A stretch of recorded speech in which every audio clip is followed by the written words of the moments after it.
Hi everyone, and welcome to episode 4 of the iFoundIt tutorial series. In this episode, we're going to go through what you do should you be the finder of an iFoundIt tagged NFC item. So, let's pretend for a minute I'm walking my dog in the park one afternoon, and I walk past the park bench and find this laptop just laying there. Now, you think to yourself, what do I do? Who does this belong to? There's no one around. Surely someone's forgotten it. Now you're hit with two choices. Do I carry on walking, pretend I never saw it, or do I do the right thing and try and find out who this belongs to? Naturally, I choose option 2. I do what I'd want anyone else to do in this situation if it was my laptop. Now, if it didn't have this iFoundIt tag on it, life would be pretty difficult. But with this iFoundIt tag, life becomes simple. With iFoundIt, all you need to do is take your smartphone and simply tap the tag. Up pops the notification, and we open it.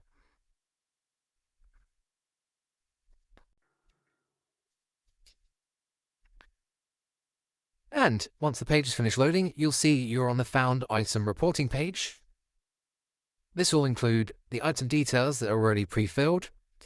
The date you found the item can be changed. You may have found it yesterday or the day before and haven't got round to scanning the tag yet. Unlikely, but it is doable. The date you're reporting the item found is unable to be changed. The tagged item is obviously a laptop, and the description is a dark grey MacBook Pro 2024.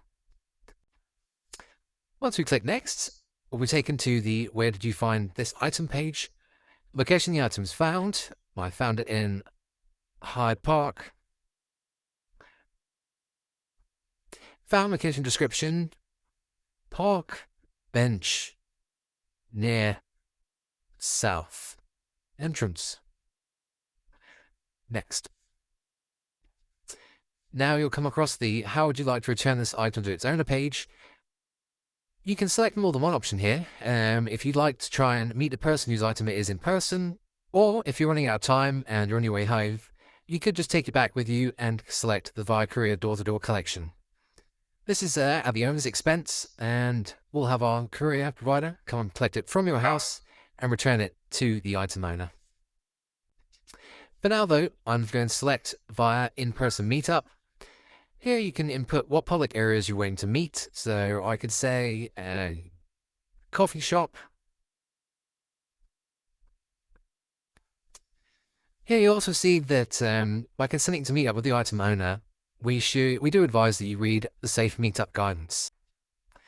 We've made the Safe Meetup Guidelines downloadable, so you can review them in your own time or at a later date. But below, we just lay out 7 points that you can review about meeting in neutral locations, being conscious about your privacy, potentially going with friends or family, and if you don't feel safe, go on your own. And there's a couple others there that you can also read. But for now, we'll go back to the form. So if we're happy to meet in a coffee shop, and you can leave a message for the owner, and you could include where exactly you found the item, what sort of timings work for you if you're busy with work, etc. There is a little information icon there that provides some more information, but always be polite and respectful. So here I'm just going to input a quick message, which is happy to meet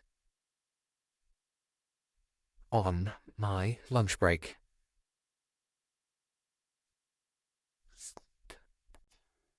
The next page of the form is the personal information form, and all you need to do here is input your first and last name and click from one of the 3 options, so you can either accept a reward, donate the reward amount to charity, or just decline the reward altogether just because you are being a good citizen and doing the right thing. So I'm going to click that option, and I'll input my name.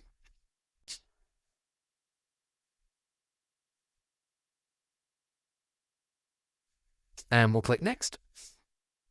From here, you'll need to input your email address, and we'll need this if you were to choose the previous option of courier door-to-door collection, just so we can contact you further to obtain your home address to organize the collection. As part of this form, we will require a mobile number, and you'll need to start it with your mobile number's country code. So for me, it would be +44, then verify it. This is purely just to verify that it is an active number, and it's never used for, promotional information. It's merely just for organizing the safe return of the item. By agreeing to submit this report, you agree to share the location data at the point you fill the report out. This is purely to help with the kind of geolocation. If you and the item owner are in close proximity, it's easier to share that information once you've submitted the report. So I'll go ahead now and fill this information in off camera. I'll click submit, and I'll rejoin you once I've done that. Once you click submit, you'll have this notification pop up asking to use your location data. I'm going to allow that. Once you've hit allow, the report will be submitted, and it'll be met with a thank you page.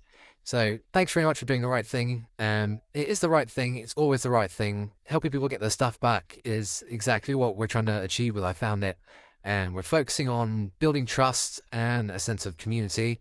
And we really do thank you for doing the right thing. From here, you can either click the what's next, and that will just explain about the returns process and the rewards.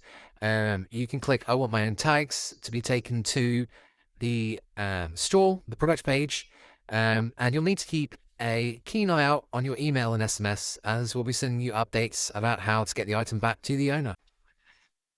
We hope you found this video useful on how to scan and report the iFoundIt NFC tagged items that you found. So thanks very much for watching, and we'll see you in the next one.